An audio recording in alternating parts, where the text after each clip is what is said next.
If you want to understand the complete process of uploading Excel or CSV files, you can check out our other video.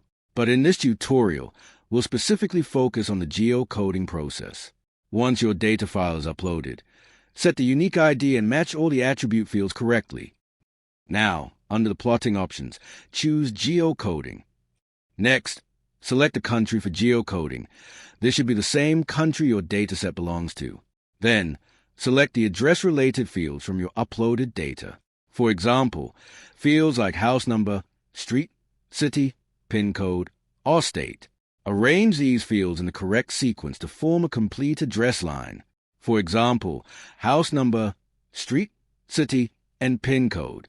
Once arranged, save your sequence and check the address preview. If it doesn't look right, you can reorder the field again before proceeding. When everything looks good, submit your data, and your points will be automatically plotted on the map based on the geocoded addresses. That's how simple it is to geocode and visualize your data on MAPOG. In the next video, we'll discuss adding manual data, point, polygon, and polyline.